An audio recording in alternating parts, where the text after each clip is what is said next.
that I'd had a bad experience in newspapers, but then my next employed job was working in radio, and I loved radio. It was a very different sex. So every girl in Pizza Hut saw me in my pants at one stage or another, and sometimes there were moments of complete embarrassment where I'd walk into the room and there'd be a girl in their bra and pants, and I'd be like, no! I'm a bit of an early adopter, because I talk to some businesses and they just don't get it. They don't see the problem. They don't see the issue. There's other things that are higher on their agenda. You're going to do social media well. There's 3 key things to consider. One is, can you do it at an excellent level where you get the results you want? If you can't, then seriously, you're going to look shoddy. Don't even be on it in the first place. I'm not going to have a humdrum life. I need to make sure that the stuff that's actually not good for me, or the stuff that's dragging me away from having an abundant life, needs to go. Some of them kissed their phones before they put it into the basket. And then the basket went into the kitchen. I said, if you need it, just come and talk to us about it. Because nobody needed it. Nobody came to their phone. None of the parents complained.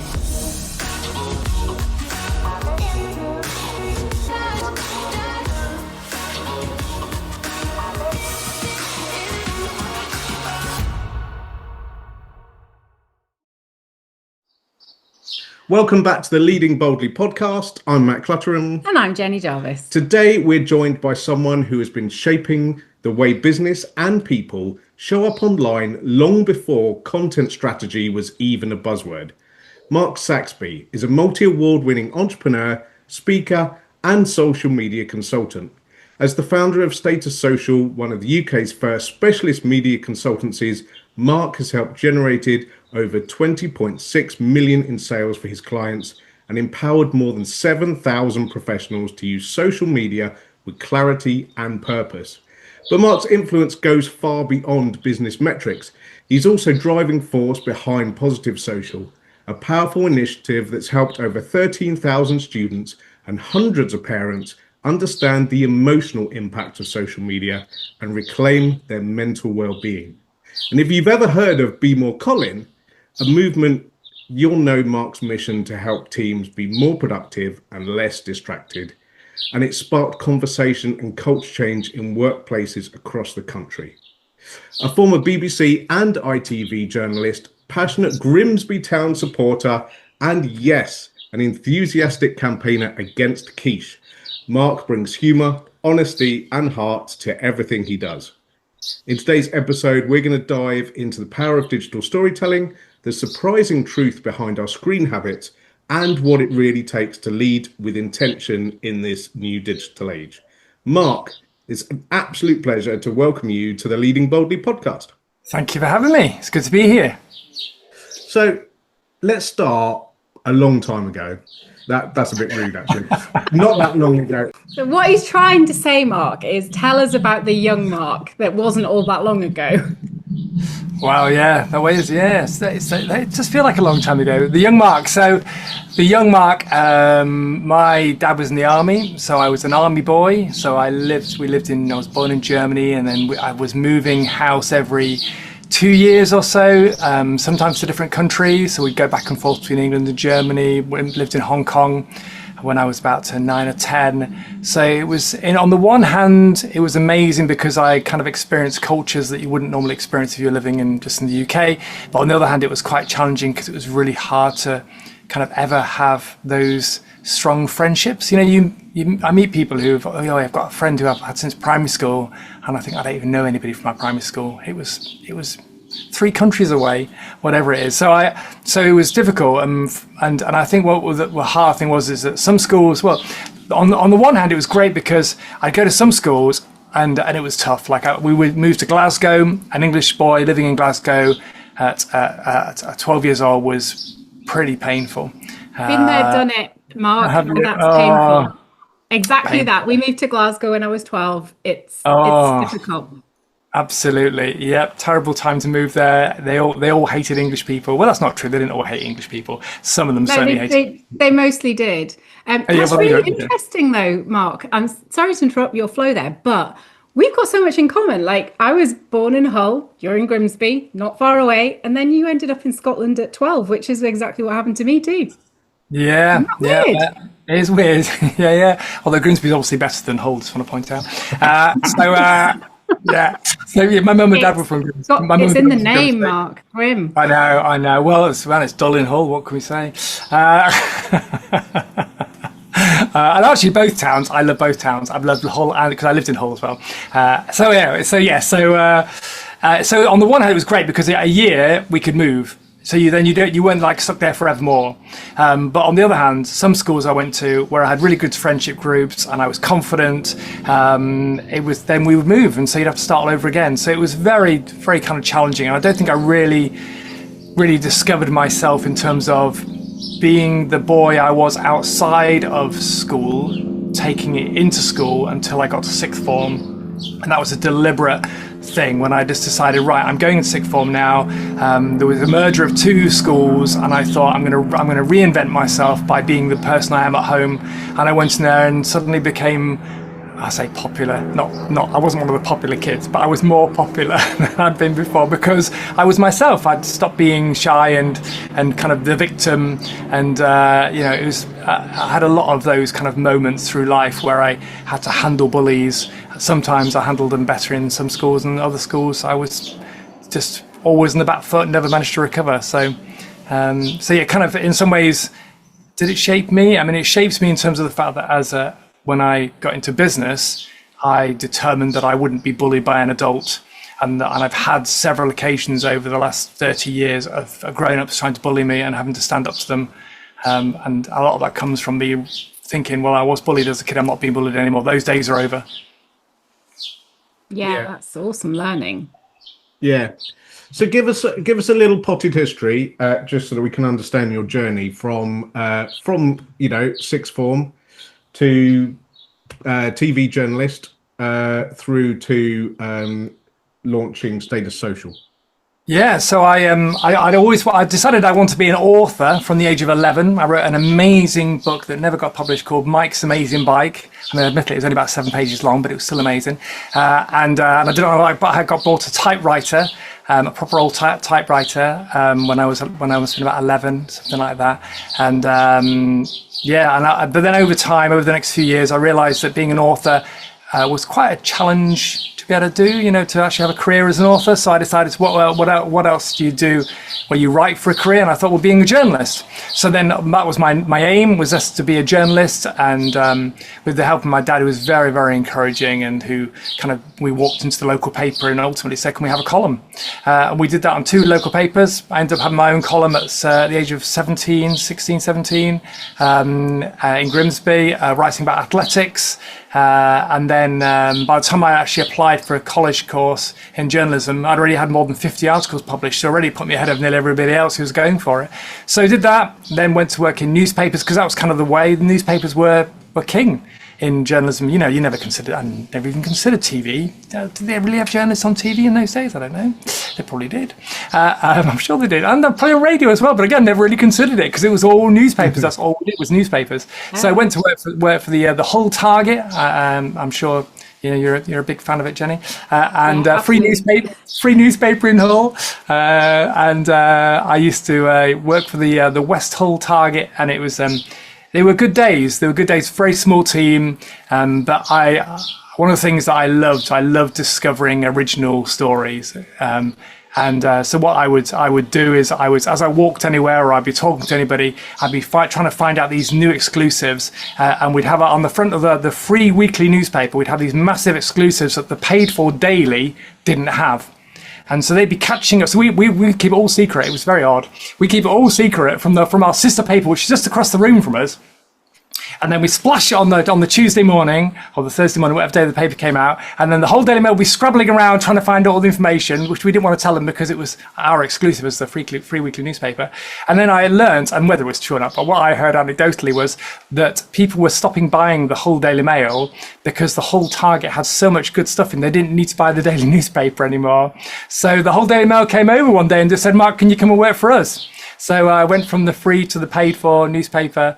And that went from the good days of being a lovely junior reporter on a weekly newspaper into the hard days of being a reporter on a daily newspaper with a lot of egos and a lot of politics, and really stripped away a lot of my enjoyment about being a journalist. And to be honest, I grew to hate it.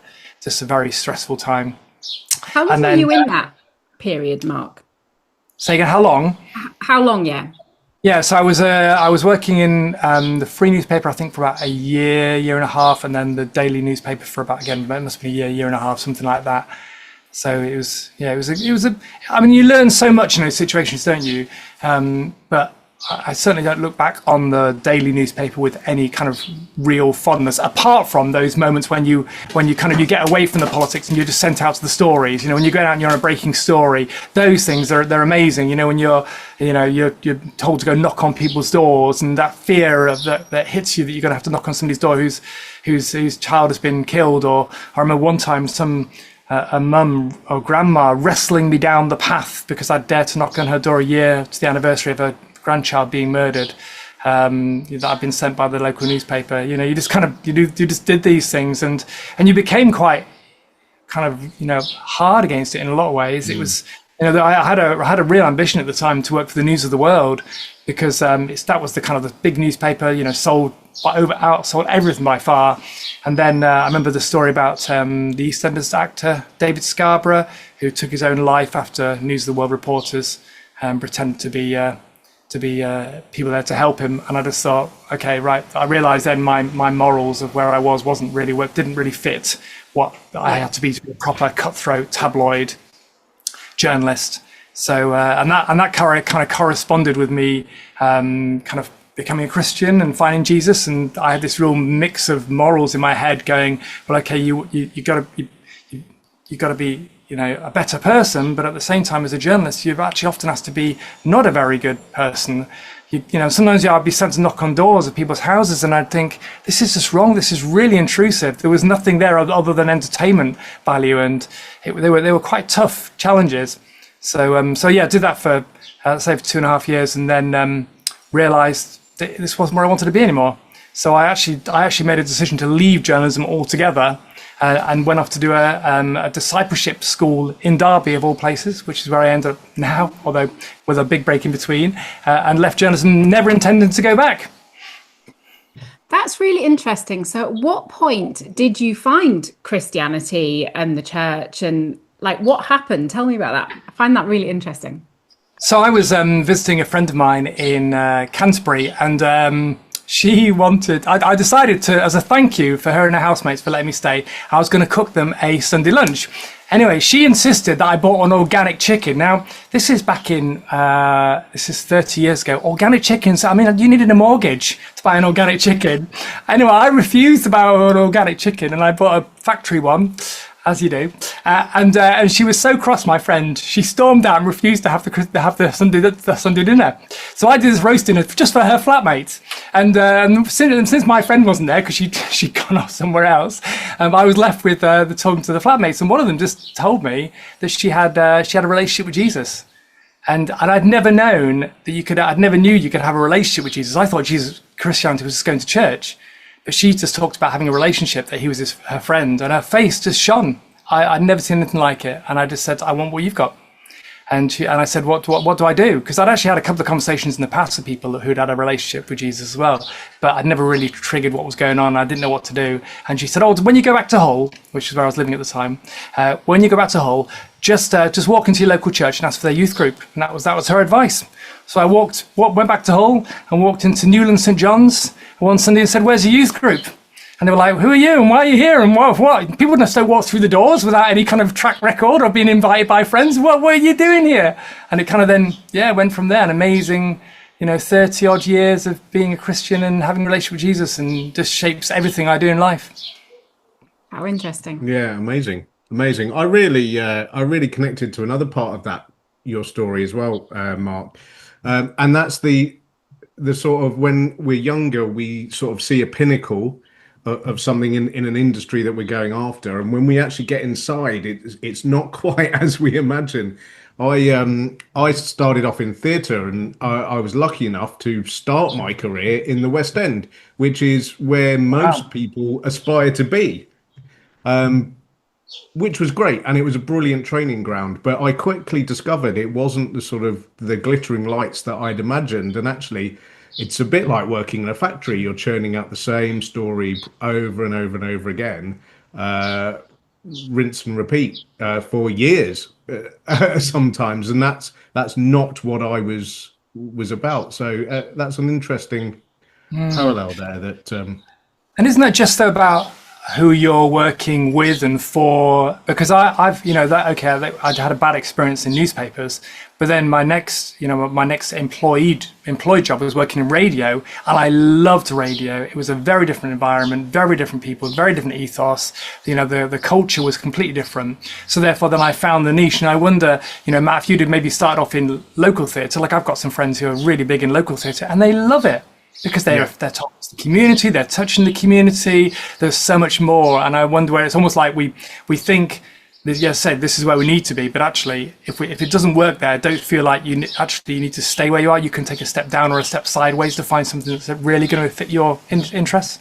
I think the thing with the theatre in the West End is understanding that you don't have to stay with a show for 2 years doing 8 shows a week. There's lots of different shows you can do and lots of different avenues. So it was about not necessarily feeling like you had to stay in the same place, I think, because you ended up with lots of variety. Yeah, I did, because I chose to step away from that and move into regional theatre, where there was lots more variety, creativity, and passion, actually. So let's not get stuck on my. So you're here to talk to you. You've gone into radio. What did you do within the radio world? So I was. So what happened was I was. After I did my year out, I really felt that God was saying go back into journalism. So I thought, okay, right, well, I'll go. I worked in a magazine for a while, didn't really work out, and then moved back to Grimsby with my mum and dad, and set up a press agency. So I was ultimately just reporting on courts, which is absolutely fascinating. Going into courts every day, seeing the life, especially in Grimsby, there was a mix of very different life going on that you don't really see. I mean, to be honest, I saw it in Hull as well. It probably happens in. Well, I know it does. It happens in every city. We have this idea, don't we, of what's happening in our towns and our cities, but actually there is another world going on that you often only see in the courts. So I did that for a few years. Wrote for for Chat magazine and Eva and Women's magazine. That's where you earned a fortune writing exclusives for those guys. And then the local radio station just gave me a call and said, because I've been sending copy to them, and I got real well with the news editor, as a radio station called Viking FM in Hull, which was or as we call them, 96.9 Viking FM.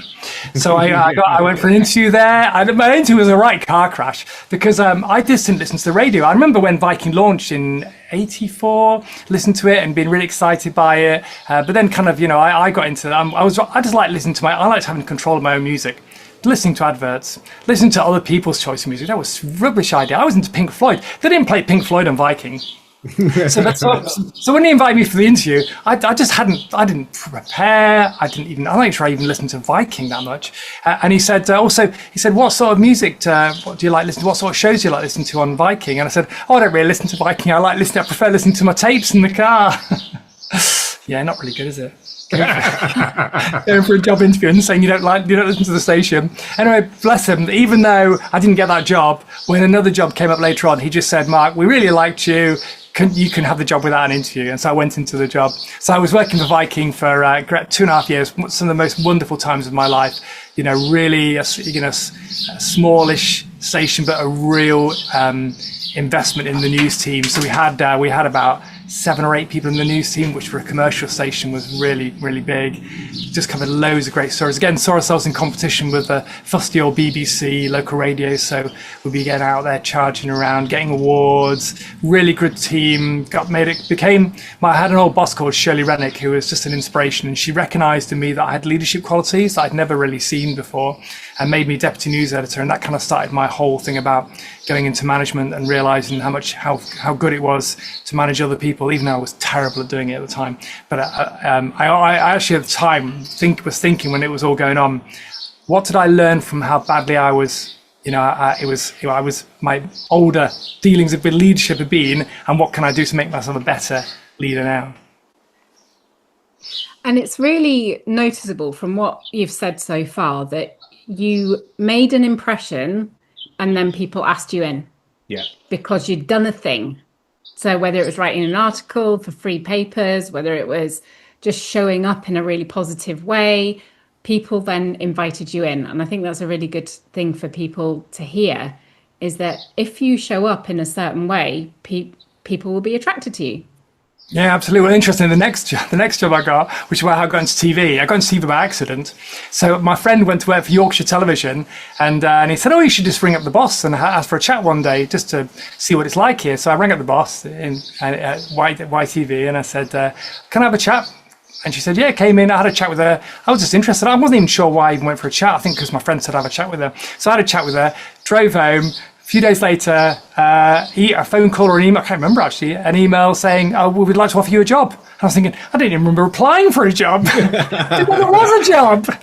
And that was it. It was like, oh, hang on. So now I'm on TV.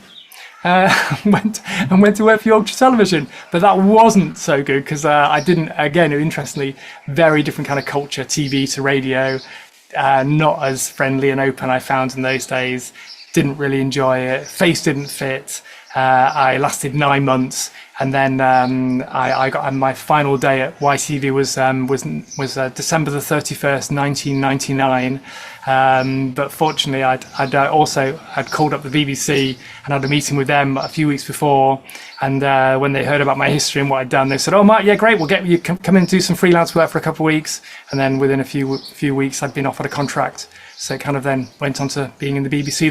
The organisation I thought I'd never want to work for because they were fusty. Fusty old BBC. That's where we were our competition in when I was at Viking FM. And now I was there. And how was it working in the BBC? And what did you do there? So I was started off as a reporter, just going out to stories, and then became news editor of Radio Leeds, and then moved to Derby to be news editor and sports editor of Radio Derby. So it was fun. The good thing about BBC is, and again, I think it's very different now, unfortunately. It's been nearly, how long has it been since about the BBC? 15 years.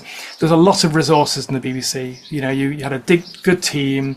You could cover all sorts of stuff, and there was a little bit of flab in the system, but in terms of actually the opportunities, they were enormous. You know, I went to work while I was there. The Manchester Commonwealth Games were taking place, and you could just apply to be part of the team. So I went back into TV and did 2 weeks of the Manchester Commonwealth Games in 2 weeks of glorious sunshine. Never known it before or ever since in Manchester. It was an amazing time. So you have loads of opportunities, and just covering really massive stories. You know, I was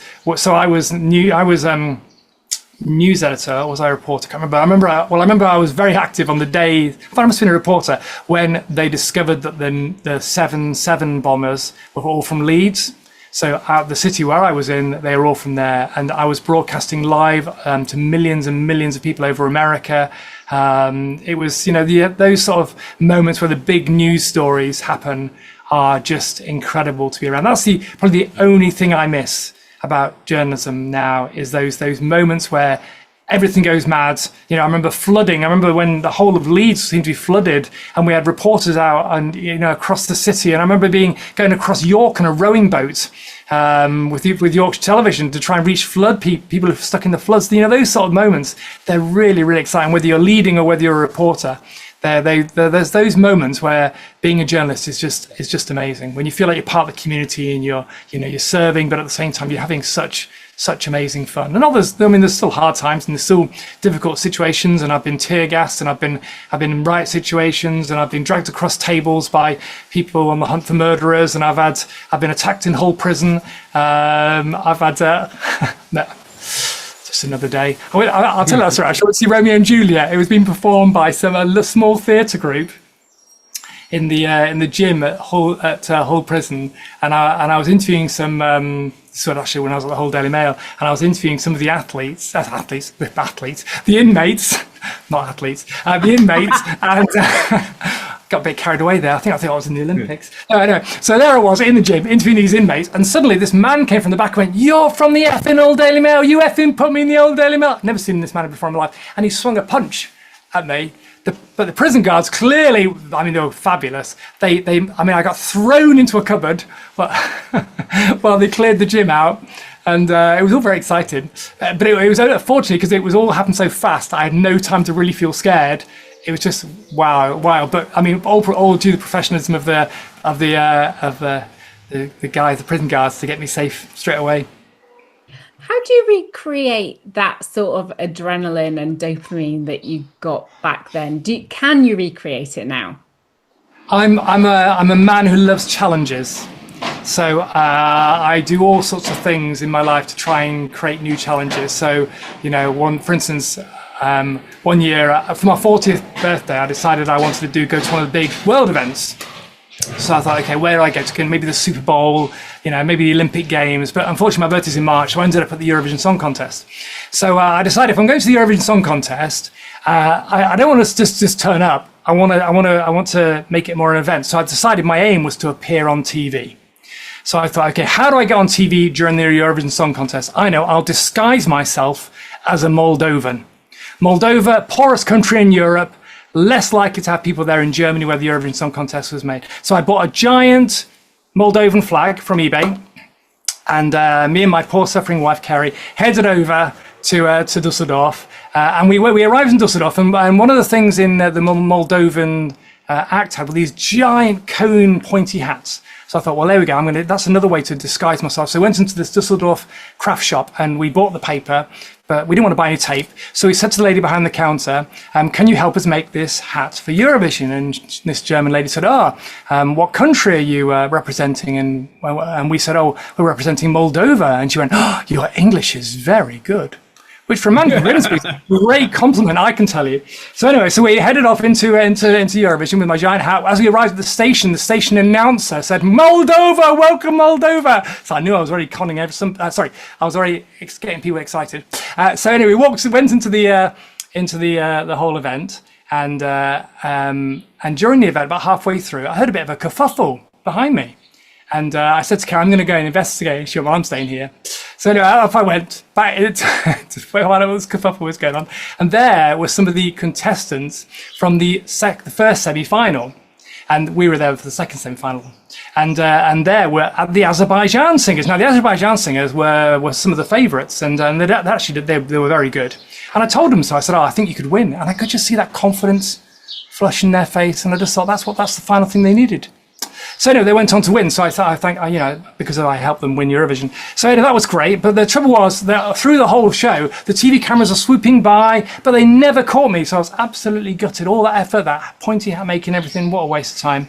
But on the way out, we thought, okay, well, it's still a good day. It's still a good concert. It's great, brilliant, really good. Saw Jedward. What more do you want? And we were walking out, and suddenly these people started shouting, "Moldova, Moldova!" They were real Moldovans. And they said, "What part of Moldova are you from?" And I said, "Derby," and they looked very confused. Anyway, nice chat, some good photos, and we walked on a bit further. And as we were getting near to the station, there was a bank of TV cameras, and one of the ladies, one of the reporters, said, Moldova, you must be so pleased how good your country's done in Eurovision. Please come interview you. So, putting on my best fake Eastern European accent, I got interviewed on TV as a Moldovan. I love it. That's one of the best stories I think we've ever had. On the show, we've had a lot of good stories. We've had a lot. That was brilliant, and it's absolutely no surprise to me. I'm sure now, and any of our viewers and watchers, with that talent for standing out, helping people stand out, and creating story, that you went on to launch a social media consultancy where you do that for other people, because it's obviously just in you inherently as a thing. I love it. Brilliant. How did you meet your wife? And at what point did she think, this is a good idea? So I was when I lost my job in journalism I was working in Rotherham when I was working for the magazines, and went back home to live in Grimsby, and I went to work in Pizza Hut. And one day I had a friend called Richard, and Richard said, "I've seen the new girl. She's really cute." So we watched for the new girl to come out to leave, and I thought, well, she looks all right. I think nothing to get excited about. And a few days later, I went into the changing rooms. Now the changing rooms in Grimsby Pizza were a bit weird. They were unisex. So every girl in Pizza saw me in my pants at one stage or another, and sometimes there were moments of complete embarrassment where I'd walk into the room and there'd be a girl in their bra and pants, and I'd be like, "No!" It was just really mortifying. But I walked in one day, and there was Kerry. She fully clothed, but I saw her close up, and I thought, "Wow, your hair is just amazing." And I've always been a bit of a hair man. Her curly hair just was beautiful. And so we kind of just got to know each other. She followed me around the kitchen. She denies it, of course, but she did. And then during the Pizza Hut Christmas party, we kissed in a cloakroom, which sounds really dodgy, I know, and sus, but that was it. So that's how we met. So was she in the church at that point? Did you bring her into the church? Do you share that? So she did an Alpha course. So Alpha courses are run by Church of England across the country, where it's a way to find out about Christianity and make up your own mind. I think most of the reasons why people don't really understand what it's like following Jesus, because nobody's ever told them. You know, a lot of Christians are kind of feel bashed down, that they feel that nobody wants to know, although I do think it's the opposite. And actually on Alpha course is a really good way to kind of go along and get the evidence and then make a decision. Because I'm always a big believer, it's not up to me to make people Christians, but what it is up for everybody is to make a decision one way or the other, because sitting on the fence is never good in any situation, especially if you're going to get splinters up your bum. So it's good to make that decision. So she went on an Alpha course and decided by week 5 that this was true. It was something, and she had no church upbringing at all, had no knowledge of it at all, just like me, really, in terms of that whole thing about having a relationship with Jesus. So she then made a commitment, and we got married. I proposed to her on one knee. I say proposed to her. I proposed to her to go out with me with my girlfriend on one knee in Grimsby Shopping Centre. When I proposed properly to marry me, that was on the beach in Cleethorpes. So that was much more romantic, in the rain with a paper ring. Nice. Am I right in thinking that she works with you in the business? Yes. Yeah. So so I love this. So many of the people we've interviewed work with their partners, but she's not here today because I didn't ask the question early enough. But tell us about Status Social and both your roles in it and the whole, it is everything.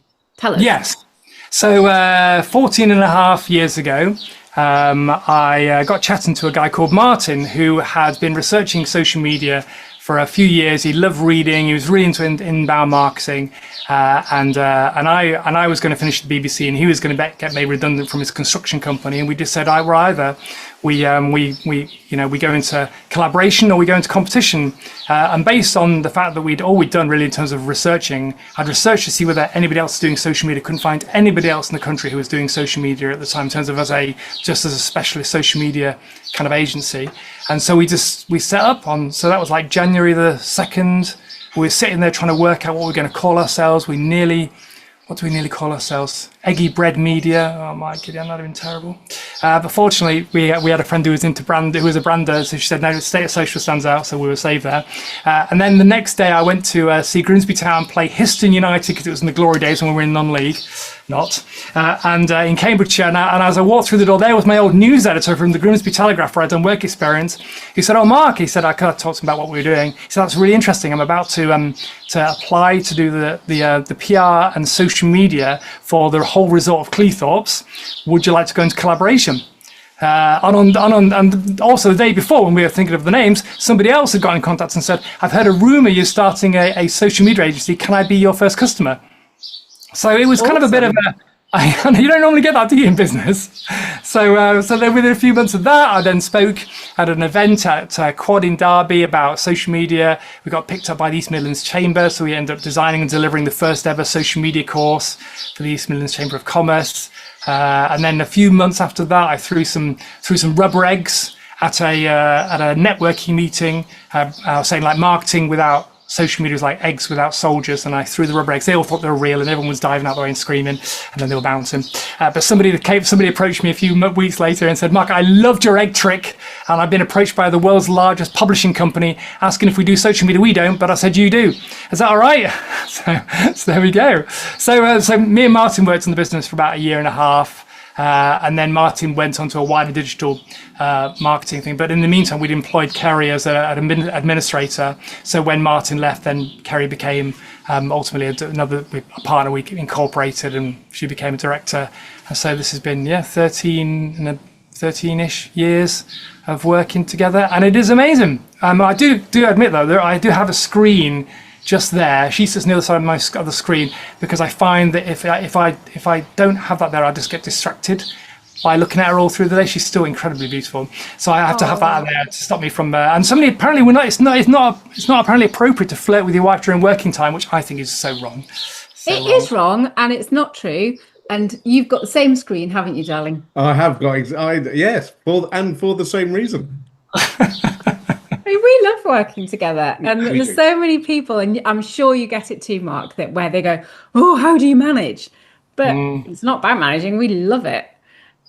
You've been doing it slightly longer than we have, of course. Were there any challenges in the early days of getting businesses to be convinced into using social media? Yeah, because we were very early on. We were, nobody was really doing. I mean, even when I think Facebook business pages had only just come into being when we started out, so it was just personal profiles before that. Advertising hadn't come in, none of that sort of stuff. So there was a lot, and some of the current networks didn't even exist when we started out as well. So people were. I remember we had a conversation with a branding agency about trying to get some referrals, and he said to me afterwards, Mark, we had a great meeting, but I had no idea what on earth we were talking about. And I thought, well, I'm not sure we really knew what we were talking about either, because we're so kind of learning on the fly ourselves. I mean, most of what I've learned has been self-taught, because there was nothing around there. You couldn't read anything, and even now, to be honest, it's still got to be self-taught, because you've got to test things out for yourself and measure and all that sort of stuff. So it was hard at the start. I mean, there were, as I say, like the big Dutch publishing company, amazing, and you get this massive check through the post because they got it very early on, but there weren't many who did, and it took probably, I would say, maybe 4 or 5 years before. You see that graph where it's kind of I'm trying to do it the other way around on the screen. So it's kind of, you have the early adopters, and then suddenly kind of gets accelerated, where everyone catches up, and then the laggards are at the end. And it was probably about 4 or 5 years before we really got to the top of the mountain. So on the one hand, it was great that we were there in the early days, but I don't think we massively benefited. Partly as well because I don't think, we'd never run a business before, and I think there's things that, and also as well because our ambitions aren't really in making lots of money, so therefore then we didn't kill ourselves working all hours. We've got a family, we didn't, so therefore then it was a kind of I think if we'd have been different sort of people, we probably could have been massive by now, but that wasn't the direction we wanted to take. Oh, so that's fascinating. So the one of the first questions I always ask people when we're doing brand strategy with them is, why do you exist beyond making money? And it sounds like you had that nailed right from the beginning. So what is the mission, Mark? Yeah, so our mission is to positively impact the lives of everybody we come into contact with. So whether that's helping them to be better business people, whether that's helping to be better dads, better husbands, better wives, better helping them in their career. For me, that's the thing I get most excited about. Often when I go to networking meetings, for instance, I try not to go there with the thought pattern of get more business. I go to them thinking, how can I positively impact lives? And if that ends up getting business, then great. But actually, it's much more exciting when I go somewhere and just see a change in somebody else, see a confidence in somebody. I mean, I went to a networking meeting last week, and there was a lady there who was been really struggling with an illness, and I said, "Can I pray for you?" So I ended up praying for her in the middle of this networking meeting. All the business people buzzing around her, and there I was praying for her in the middle of everything, and that for me was the best bit of the meeting, because actually then I'd impacted her in a way that you could see she was so grateful for that touch, that being somebody caring for her, to want to pray for her. Yeah, that's great. I've got a local bell ringer who's always comes in and says, "I'm praying for you, Jenny." And sometimes I think, geez, what are you praying for me now? What have I done now? Hey, we're all sinners. We're all sinners, Jenny. Everyone's a sinner. No matter how much we might try to convince ourselves. I suspect she thinks I sin more than most, so there's lots of prayers going on for me. But it is lovely, it's a really nice thing. Every time she sees me, I'm praying for you, Jenny. I think. The thing is, I think, Jenny, is actually when you're a Christian, you actually think you're the worst of the sinners, because you maybe more aware of what's going on in your life. And actually, I think we think sometimes people look at Christians think, oh, they think they're more holy than thou. They think they're better than everybody else. But actually, we recognise we're worse than everybody else. Hi, so we just wanted to stop the podcast for just a few seconds to introduce you to our HQ community. It's for bold solopreneurs and small business owners who are tired of doing things on their own, because let's face it, success is a team sport. We've got a great community already together of brilliant people. They are kind, they are interesting, they are knowledgeable, and they are already supporting each other. What we've seen in the group in just the last few weeks has been really incredible. So if you want to join us, it is the place to be. Find out more and join now. www.qbranch.consulting/HQ. Remember, success is a team sport. Now back to the podcast. Tell us about Be More Colin and why Colin? So Be More Colin came out of, it kind of in some ways, this is a bit of a reverse way around to what I normally tell the story, but we'll talk about positive social in a bit. But Be More Colin came out because I really wanted to see parents realizing that their phone use was getting in the way of their relationships with their children and in their personal lives. So I found a stat that said that on research that the average person wastes 2 hours a day, an average of 2 hours a day, on their mobile phone doing personal activities during the working day. So you think that 10 hours a week, 470 hours a year, 24 days, working days lost to procrastinating, checking Wikipedia, going on Instagram, doing WhatsApp messages, all things that don't add any value to our lives whatsoever. So I thought, okay, well, let's turn this into something bigger. So ultimately, I go into workplaces and I help workforces and teams to spend less time on their phones, because not only are they more productive, which means they get home on time, or more likely to get home on time, they also have better mental health, because then that blur between the personal life and the working life becomes a bit more separate, which is where it needs to be. If you're going to truly relax on a weekend, an evening, a holiday, we need to be able to park work, and we're not sometimes, especially if you're business owners, that's hard to do. And also the whole thing about job satisfaction. So yeah, I don't know if you if you remember back to when you were employed, and you get to when I was working in journalism. I remember BBC, but there was a BBC canteen. You go up there and you'd sit with colleagues and you get to know them. You don't get to know them at the weekend, what they were doing, their passions, their hobbies, their concerns, their families. And you felt you got to know people and you made friends. Nowadays, people go on their phones at lunchtime, or they go and sit in the car and watch Netflix. So therefore, then we're not really building those relationships. And therefore, then our job satisfaction diminishes because we don't really know people. And you know what it's like. People go back to work because they like their colleagues. Sometimes they can love their job, and ideally you'd love a job and you'd love your colleagues, but actually sometimes if you just love them the job, it's not enough. And so therefore then that's why I think, the whole thing about Be More Colin, trying to bring teams together, trying to get them to make commitments to change. But the impact's been, just incredible. When I was in a session, delivering a session for a charity a few weeks ago, and there was an 18-year-old social media manager apprentice in the room. And part of the Be More Colin is I put up a QR code where you can put on this page how many years of your life you're going to spend, how old you are, and how many hours a day you spend on your phone. And this girl, this 18-year-old, screamed when she realized she was going to spend 24 years of the remainder of her life on her phone if she carried on at the same rate, which was shocking enough. But then she sent me a message a few days ago saying that since Be More Colin, I'm now doing new things and I'm meeting new people. Now, that's amazing. 18-year-old to do that. And it's not just 18-year-olds who have problems with phones. Managing directors say the same thing. I had one managing director saying to me, it's been transformational, Mark. I'm now spending more time with my children. My marriage is improving because of Be More Colin. So that is really, really exciting. And I love that. Again, it fits back to our mission statement. But again, a bit like State of Social, I'm a bit of an early adopter, because I talk to some businesses and they just don't get it. They don't see the problems. They don't see the issue. There's other things that are higher on their agenda. And again, I think although I'm getting bookings for it, I think there'll be a tipping point where again people will suddenly realize, hang on, this is not healthy for us. We're glued to our phones. I know some businesses they've let go of people because they can't stay off their phones long enough to do the job, or other businesses who refuse to take on young people anymore because they can't stay off their phones long enough. Yeah, we've got a client who has struggled with where to put the boundaries and things around that, for sure. And and one of the things that really stood out for me there actually was when you stack the numbers up and you get to those high numbers, 24 days a year.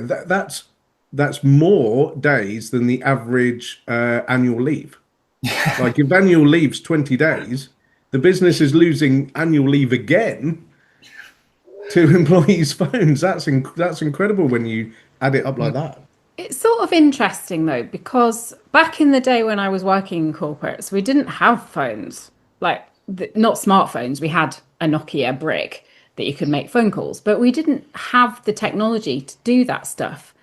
I think we still found ways to procrastinate, just different ways. So we go to the water cooler and have 24 glasses of water. I was like the most flushed out I'd ever been in my life when I worked in corporate. You pop down to the kitchen for something, or like people with the smoke breaks. That was like their classic. People just took up smoking literally so they could go out for a smoke break every hour or so.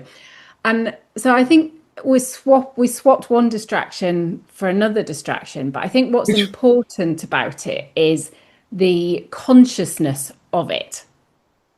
And I think people use the phone so unconsciously. But do you think though, Jenny, when you talk about those procrastinations, having a smoking break, going to the water cooler, you're talking to people, you're building relationships, you're helping. That means you're helping your mental health, you're helping the team satisfaction. Okay, you might not get away on time, but at least you've had a great day. Being on your phone, nobody comes off their phone and says, "Oh, I've had a wonderful time. I've spent 2 hours on TikTok." Or I spent an hour reading about how tall Taylor Swift is on Wikipedia, or what the follow-up single to Kajagoogoo's Too Shy was. Nobody needs to know those facts, but we don't come off our phones feeling better, but we come away from water coolers feeling better. We come away from smoking breaks feeling better. I'm not saying to take up smoking, but those things, there is something good there. But I do think in everything in life, I have things on my on my computer to stop me procrastinating as well. I use an app called Limit, which I can then set down how much time I want to spend on LinkedIn, for instance, which is one of my areas where I spend too much time. So I have things like that on there, and I have a block on the BBC News website as well, so I can only go on there 15 minutes a day. So I've had to put those things in place. So yeah, there is always things to get in the way, but it's about a mindset.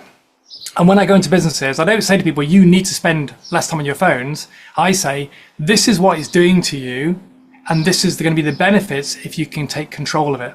And then what I find is I remember doing a conference, the UK Lawn Care Conference, and I did this. I did Be More Colin, and I said, all right, okay, who of you suffers from nomophobia, the fear of being detached from your mobile phone? If I've got a basket here, how many of you are brave enough to give me your phones? Anyway, they ran to the front. Take this thing. I don't want to see it anymore. I'm fed up of it. And they ran and they gave me their phones, and they were just so desperate to get rid of it, and they weren't in a hurry to get them at the end of the talk either. Some of them were, but not some of them weren't, because actually, and when you look at the surveys, the research, it actually says that most young people, in terms of young adults, don't want to be on social media and their phones as much as they are. It's just that nobody's ever given them the tools or the techniques or even the permission to think differently. Yeah, my daughter's very good at sort of saying, "Oh, I'm on my phone too much and people are really annoying me." She does still generally stay on it because she likes to watch movies, but she doesn't like the constant noise with having to speak to people, having to answer people, all of those kind of interactions. But you being on LinkedIn for me is brilliant, because quite often I'll think, "Oh, Mark, what would Mark say?" Put your phone down, Jenny. So you're in my head quite a lot in those moments. And me and Matt just did a week in Spain where it was amazing, because I had those. You would put posts out saying, "How would you feel if you didn't have your phone?" And I'd be like, "Oh, it'd be fine, it'd be great." And we got tested recently across 4 days in Spain, and we literally left our phone in our room for the whole 4 days, and it was absolutely amazing. I loved it. One of the things that I think I struggle with is there was a day we were having real problems at home about 3 years ago, and I said, right, I am switching my phone off. I'm fed up of hearing of people interrupting me, the school calling me. There's always something cracking off every day. I'm switching my phone off. That's it. So I was on this networking call and I said, I've put boundaries in today. First day I put boundaries in, I'm switching my phone off. And they're all like, yeah. An hour later, my dad comes barging into my office while I'm on with a client. I'm like, what is going on? And he was white as a sheet. And he's like, the school have called. We need to go to the hospital. And it was that kind of moment I'd done that really kind of positive thing, and it just collapsed all of the belief that I could switch my phone off. And I think a lot of parents have that worry as well. Yeah, we need to think cleverly, don't we? It's like, having this, yes, you can have, so I have my phone on Do Not Disturb, but then in terms of then the people who need to get in contact with me, they can override the Do Not Disturb. The school can override Do Not Disturb. So it's having that in your phone to make sure that actually the school can get in contact with you. So, but I think it's one of the things that I'll do is that I will leave my phone outside my office so I can hear it ring, but I don't pick it up. Because it's outside the office already, I'm more likely to get things done. If you leave your phone even face down on your desk, you're 26% less effective than if it was outside the room altogether.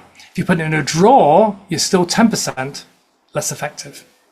So outside the room, I'm kind of getting back to where I should be, which is being fully effective.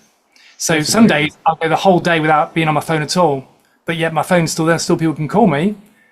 Call time doesn't go towards your screen time. So I think it's about being clever. I have thought as well, and maybe this would have been useful for you, Jenny, would have been to have had maybe a burner phone, sorry, a dumb phone. I don't want to call it a burner phone. It sounds like 24, doesn't it?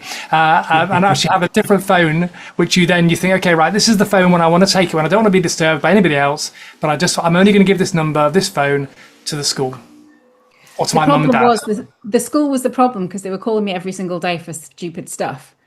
So it was a constant call, and I was like, oh, for goodness sake, this is silly. They can't keep doing this.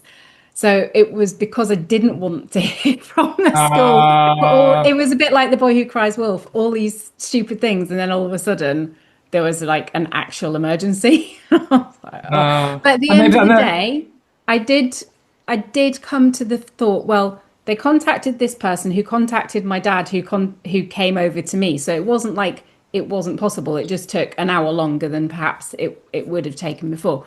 But I do think there's a lot of people out there that have those worries of what if this happens and somebody needs to contact me. And I think that puts blockers in for people not having the phone. When we just went to Spain, because life is so much better now, it was wonderful to put the phone away for 4 days. And I think we can't live without our phones, can we? That Mark said about putting it outside the room and having it on ring. I think that's a good solution. You'd have yours outside all day. It's only me that gets into trouble. All day long, I'd have mine outside. We can't live without phones, can we? Because there's too many things on there. We can't do banking. I use Apple Pay on there. Maps are great on there. I don't think phones are bad. I still use. What I try and do though is I try and keep my phone use to less than half an hour a day. So what that makes me is more mindful of how I'm using it. So it's actually sometimes I go on a journey, like the other day I went on a journey and I was on a car journey and I thought, right, I'm not 100% sure where I'm going, but I don't want to get my screen time up on my phone by using maps. So I'm going to do the old fashioned way. I'm going to try and work it out by memory. And guess what? I was absolutely fine because actually most of the time we are. Phones are just a crutch a lot of the time. Yeah, absolutely. Like, you took the comfort blanket away and your system had to work it out, and you did, because we can do hard things as people. It's okay. So we've got a social media agency consulting with businesses. We've got Be More Colin to address distraction and things in companies. What is Positive Social?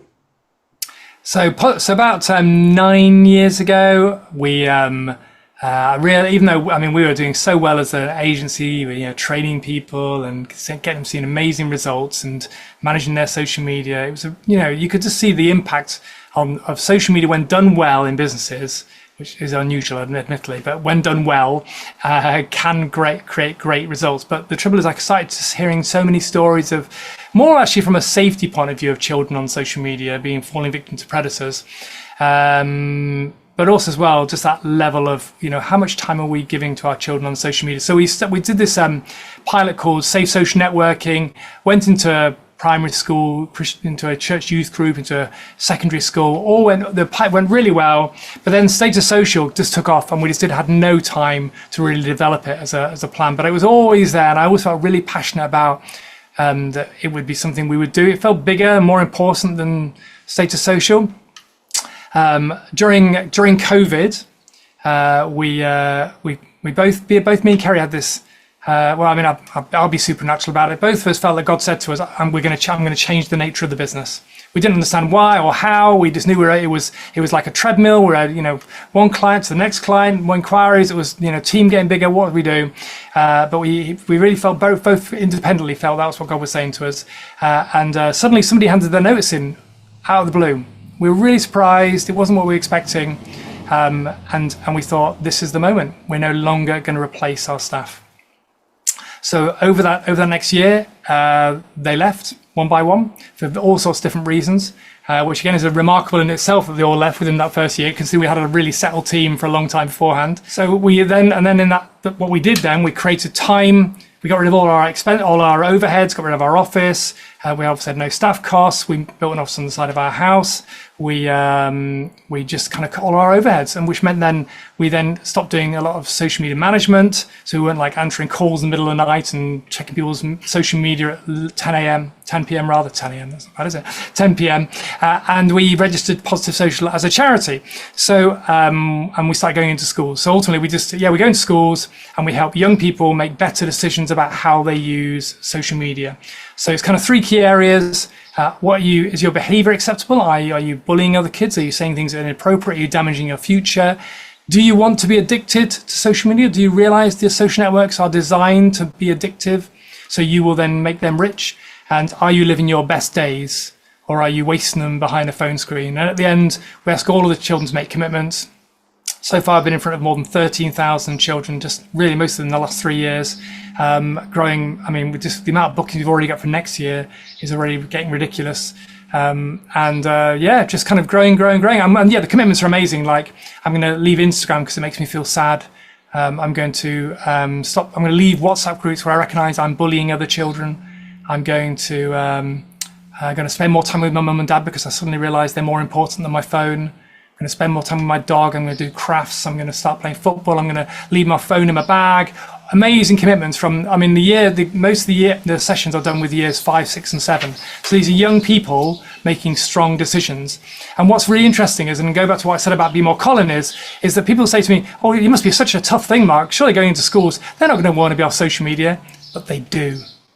They hate being on social media, but they've never been given permission to think another way. So when we give them another way of thinking, they then change. And then the schools are encouraged to follow up with our Positive Social Ambassadors scheme, where you get a group of students from each session to meet up, chat about social media, so then the school is more aware of the next Andrew Tate. You get the leaders in there to inspire the other children.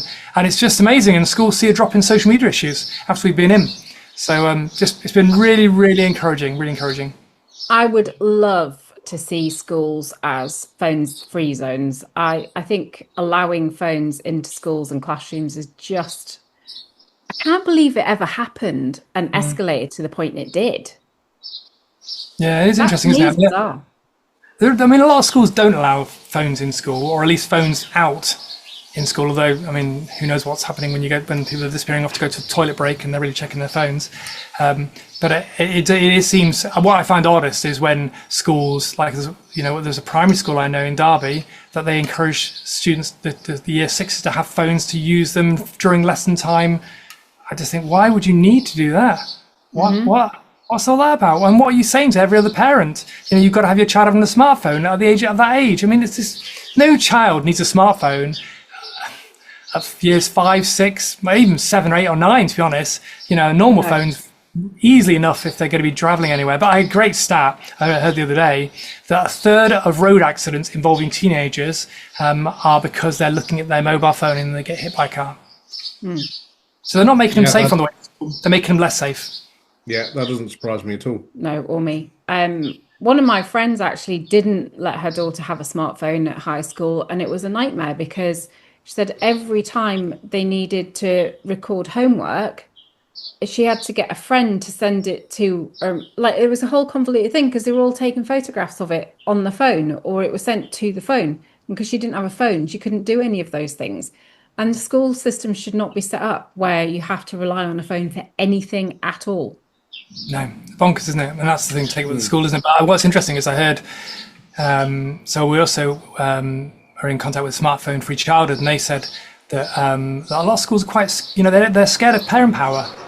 So if you as a group of parents get together and say, actually, we don't think this is right, schools will listen because they want to, Ofsted depends on getting good reviews from parents as well as from, the inspectors, the children. So there's a bigger picture. So I think as parents, we need to stand up for what we think is important and say that we're not having this. Yeah, no, fascinating. I'm gonna be really naughty, Mark, and I'm gonna put you on the spot now, but because I think you won't have a problem with it, because it's sort of, we've got a client that's sort of at the moment who sits between two of your businesses really, and I'm fascinated to see what your advice would be. Sort of in a real world situation, we're working with a young brand in the education space. And it's clear that we're going to need to leverage social media to build the brand and the business. However, the leadership team are very concerned and don't want to use social media because of the impact on children. What would you advise that leadership team? Well, I suppose my first question would be, is social media really going to achieve the objectives of the brand? Because I think a lot of people go on social media because they feel they should be, but is it really going to? Or actually, is there other marketing that will do it better? I think in terms of, it depends really, because obviously if they're using social media to reach adults, well, that's different to reaching children, but then it's about how are you using it? It's quite hard to give a proper answer without really knowing the exact circumstances. I think with everything, one of the things that I do whenever I do my social media keynote, it's all about, if you're going to do social media well, there's three key things to consider. One is, can you do it at an excellent level where you get the results you want? If you can't, then seriously, you're going to look shoddy. Don't even be on it in the first place. Waste of time, waste of money, and you're going to look awful. And your customers won't trust you because you're shoddy at social media. Second thing is actually, who is your target audience? And are you really putting out content that your target audience is interested in? Is it the kind of, have you got that content? Is that something you want to hear, people your customers want to hear from? Like one of the things I remember talking to a car showroom, and they putting out, people buy cars, change cars, every generally 2-3 years. They don't really want to follow a car showroom's Facebook page for 2-3 years, waiting for the right time for them to buy a car. So actually, is it really right for them to be on social media, or do you need to have a different strategy to make it work? So it's understanding your target audience. And then the third thing is about being truly social. Most businesses aren't social. They go on social media and they just plaster sales messages. They treat social media like marketing. It's just like, here, buy from me, buy from me, buy from me, buy my sausages. Well, how are you actually talking to people? When we were running Cleethorpes, a good example here, we were based in Derby. We weren't in Cleethorpes taking photographs every day, and we had our partners had a very limited budget. So what we did is we turned the people of Cleethorpes into our media team, into our sales team. So what all happened, it all started, a guy called Mike Whitaker posted a picture on they took in Cleethorpes onto the page, and we went, great, this is a wonderful picture, Mike. Can we repost it? Not share it, but repost it as our own content with a tag from you. And he said yes, because obviously he loved having his photos on there. And then the ball started going, because then we started saying, anybody else got any good photos of Cleethorpes? Keep sharing them. And we shared them, and people got more and more. We got some terrible photos, but do you know what? They were real life photos. And what was amazing was people from South Yorkshire, which was where their main demographic was, they flocked to Cleethorpes. One person put down on the page, I stopped coming to Cleethorpes years ago, but then I came across your page, decided to revisit, and I've fallen in love with Cleethorpes again. That is excellent, target-driven, social customer service or social media. Fantastic. What are your thoughts about educational apps like the language apps and things like that in terms of social media or phone usage? You mean in things like the how you learn, like when you learn a language, these sort of things? Yeah. It's interesting, isn't it? Because there's an element there, isn't there, of addiction, where they're trying to cause addiction, that kind of gamification of trying to be on there every day, the streaks. I remember when we went to Mexico to me and my family to build homes a couple of years ago, and we tried to learn Spanish, and that little notification, you've not done it, you've not done it, you've not done it. And on the one hand, it was quite good for us because we had a limited deadline, and we knew we were going at a certain time. We didn't have that long to learn it, so it was actually quite useful. But on the other hand, you hear people who are just addicted to those things just as much as they are to social media. Yeah. Isn't that everything in life, though? Everything in life's got to be a balance, isn't it? We could drink too much beer. We could smoke too many fags. We could watch too much Netflix. What's the balance in life? What we don't realize, what we don't do is we don't sit back enough and reassess. I'm constantly reassessing my life. How am I spending my time? Is it worthwhile? What am I doing? Whether that's in the business or with my family, with my wife, my hobbies, all these sort of things. I'm constantly reassessing. My motto in life is to live life to the full. Jesus said, I've come to give life and give it to the full. And I thought, I don't want to have a humdrum life. So if I'm not going to have a humdrum life, I need to make sure that the stuff that's actually not good for me, or the stuff that's dragging me away from having an abundant life, needs to go. So it means making some decisions about things actually you might love to do, but it's not really that good for you. And I think that with some things, we just need to say, actually, have I gone too far? And do I need help to get rid of this, what's happening in my life? Yeah, it's interesting because my daughter said to me this morning, Mum, I'm learning Korean. So she's on day 3 of learning Korean on an app. And it is that, again, it's that thing where you go, okay, so where is that balance? Is that going to tip her over edge? But it's great if she can learn Korean. If she can speak Korean, that's fantastic.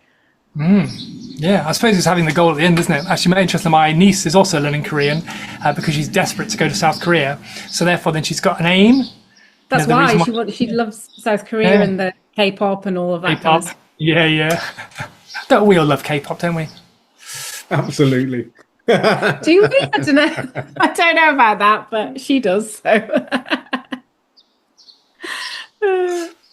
So, what would be your main message today to business owners, to parents, and to kids? That is a big question. Yeah. My message. I suppose I go back to what I just said. Yeah, actually, if you're going to live life to the full, what does that look like for you? There's a lot of starting on business.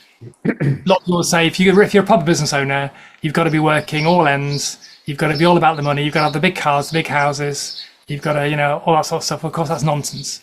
I don't believe any of that. So what's your real goals? How are you really going to live life to the full? We close our business for the whole of August because actually we want to have a proper holiday. I think last year we had 11 weeks off work. On a Tuesday morning, I go for a long cycle ride. I don't start work till about 10:30. I know I could be making money. I know I'm actually damaging the business by doing it. But do you know what? Being on a bike, the great mental health, really good creative time, being out in the countryside, I'm not sacrificing that. So that's my kind of, that in terms of that business side. With mobiles, are they giving us value to our life, or are they taking away value to our lives? And again, you're not going to live life in abundance because living life in abundance is not spending 24 years of your life looking at a phone screen. It's very easy for it to even if the app's called Unplugged. It's on go onto our Positive Social website. You can see a link to it. It's amazing. It just really makes you. Even if I'm spending half an hour a day on my phone, I think it still works out as like 1.5 years of my life on my phone. And obviously, I'm not always half an hour a day. Some days I'm over that time because it's hard. It's hard not to be addicted. You'll always be addicted to your phone. But again, it's those choices. What kind of a life do I really want to lead? Who am I really there for? My daughter had a sign on her door and it said, "No brothers allowed." I thought, fair enough. And then one day, fed up with me checking my phone for emails during the bedtime routine, the sign changed to "No phones allowed." Maybe we should all hang up that sign on our doors. And not just for our dads. That's great. I love that. And I think that's a great message. Are you concerned at the move more towards AI and hyper targeting through social media? It's interesting, isn't it? I think AI is amazing, so useful. About maybe 6 months ago, I put out a post on LinkedIn.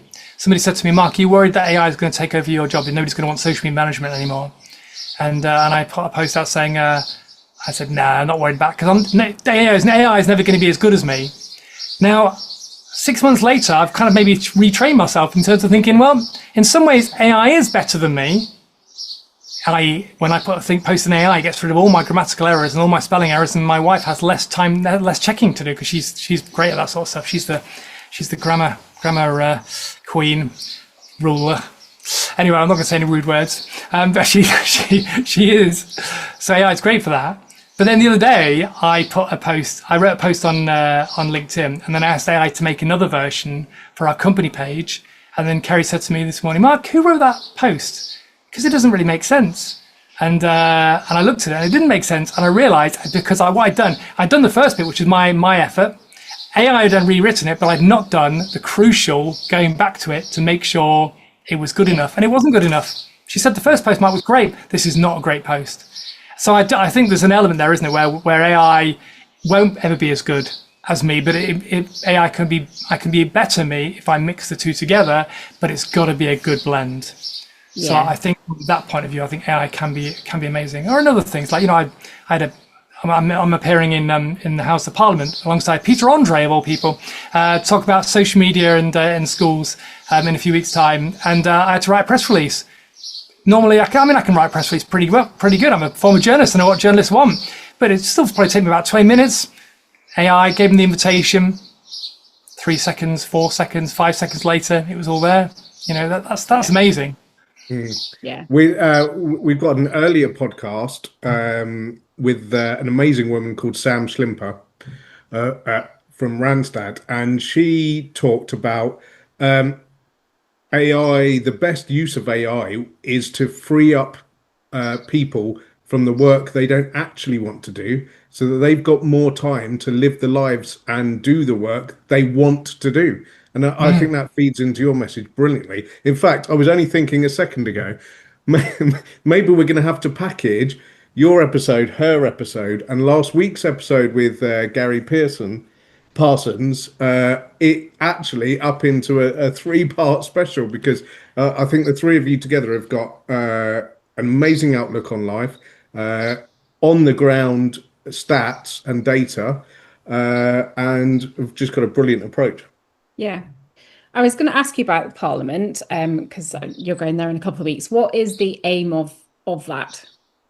So there's MPs have been invited along to hear about what we're doing with social media. So one of the there's a lord called Lord Nash who wants to raise the minimum age on social networks to 16. So currently it's 13, and so he wants to raise it to 16. So that's part of it.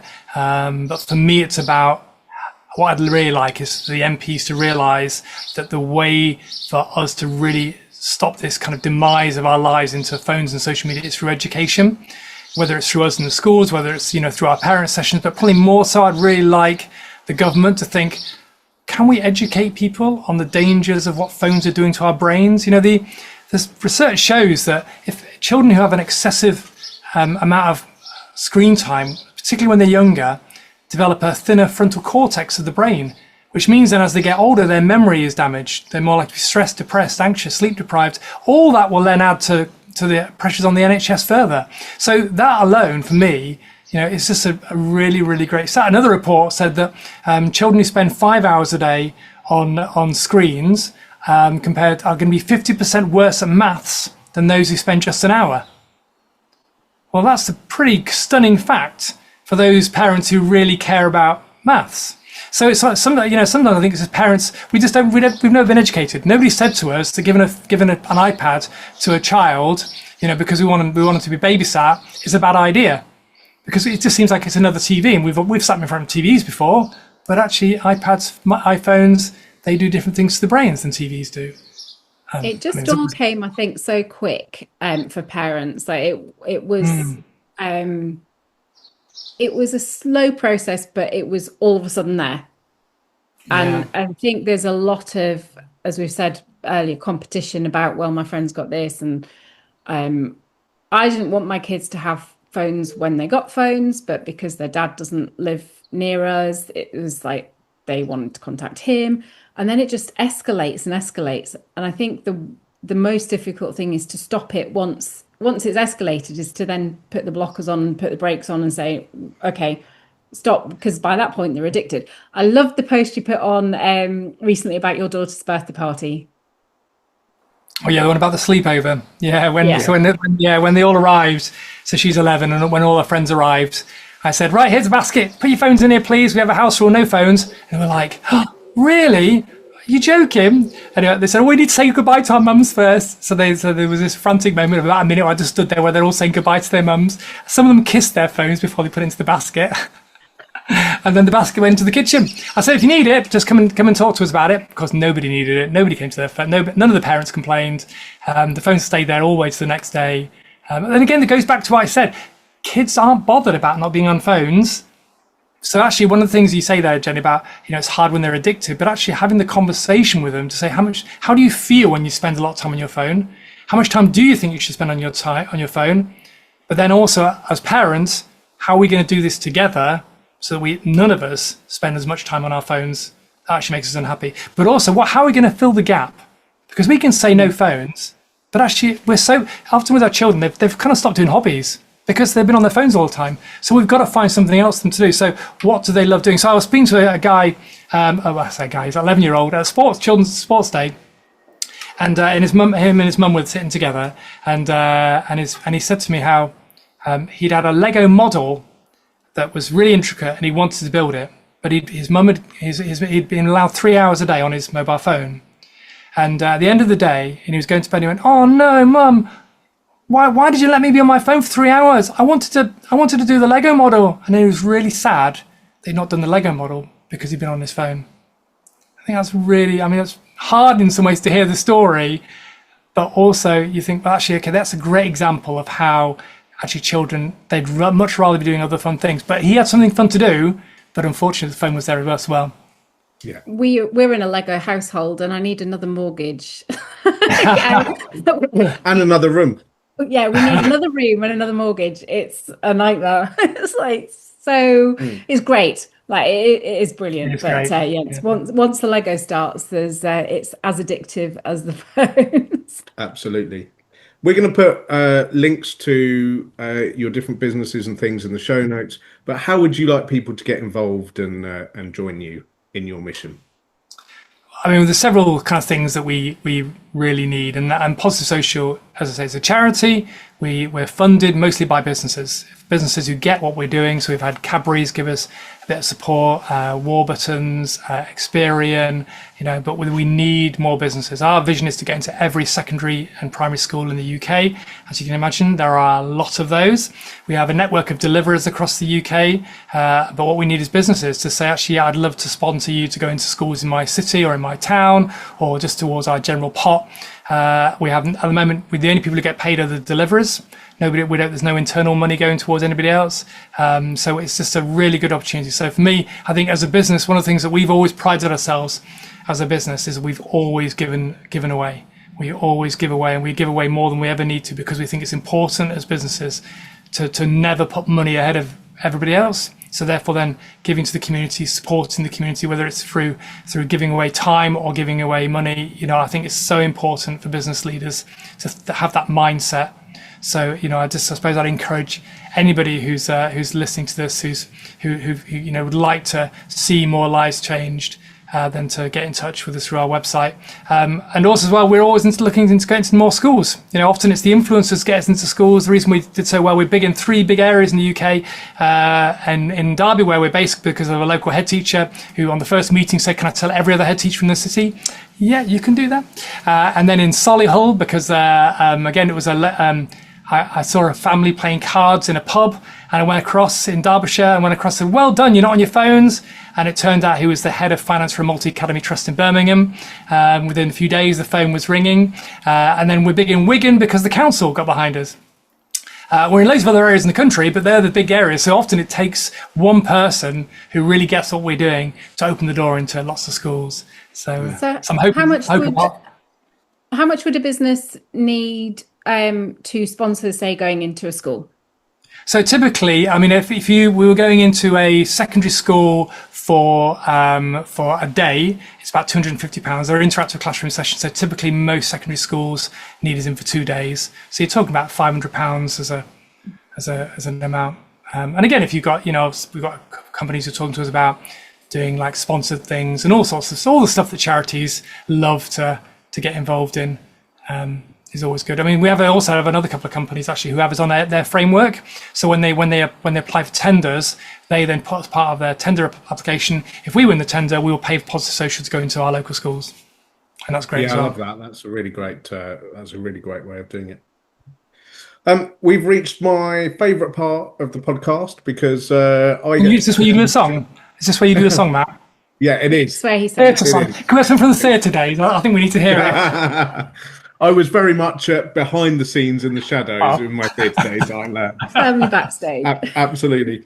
But I do get to now pretend that I'm a radio journalist, and I'm going to basically rip off Desert Island Discs' format. And I'm going to ask you to give me a book, a piece of music, and a tool or framework that have really inspired your journey and made a big difference to you that you'd like to share with our listeners and viewers. Okay, so book's easy. And I did think long and hard. I thought, okay, there's some great books. I've read business books, like the E-Myth. I thought it was a great book. There's a book by Alan Weiss called Value-Based Fees, transformed our business. But actually, when it comes down to it, the book that's most impacted me in business has been the Bible. Because just the stories that Jesus tells, yes, they're about living life, but they also help make you into a better business owner as well. So a good example is he talks about, building a house on the rock or on sand.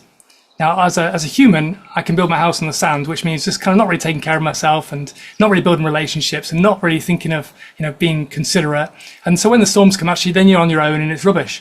And I think that was the same with business. We can often build a house about businesses on things that aren't really sustainable, they're about the money rather than about people.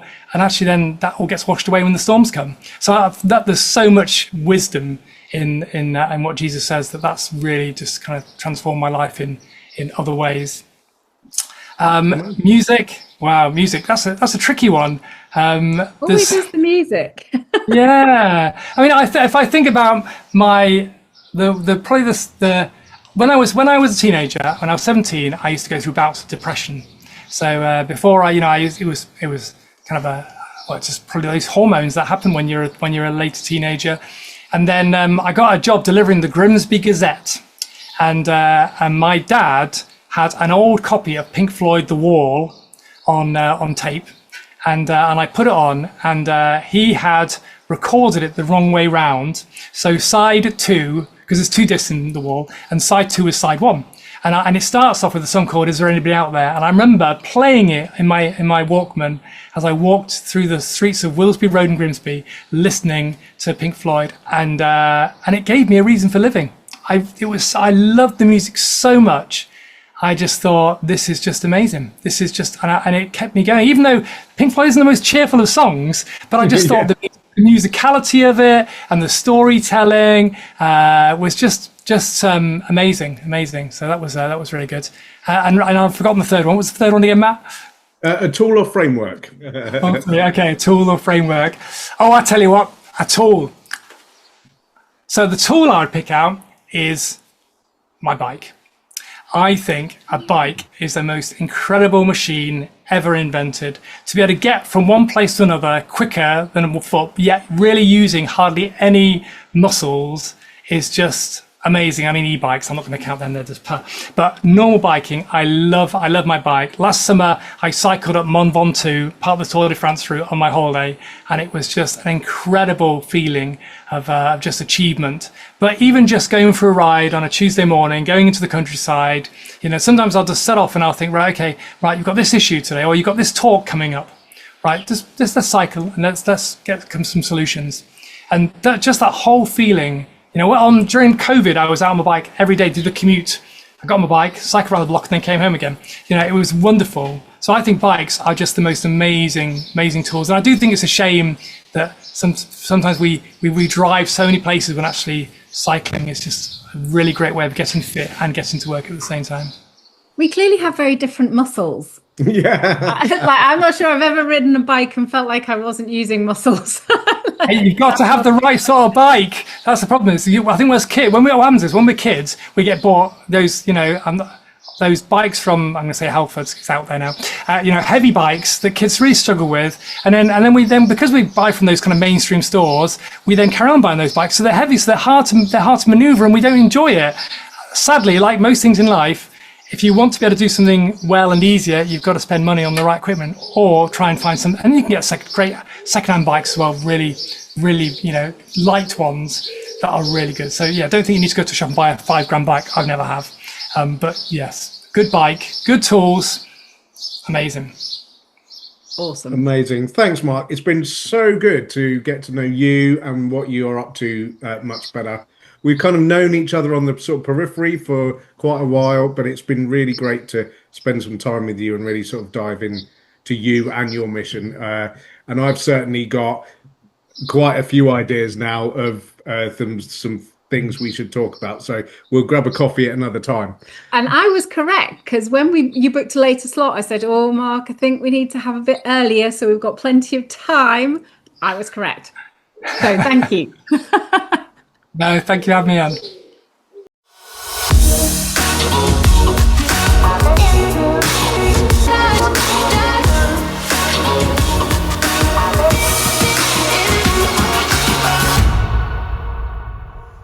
Oh, Jenny, your life's just one big drama. This was what my auntie said to me, and it inspired me to put all my dramas in one book. So if your life is full of drama, and I believe everyone's life is full of drama, this is the book with real stories, real struggles, real tools to navigate real life.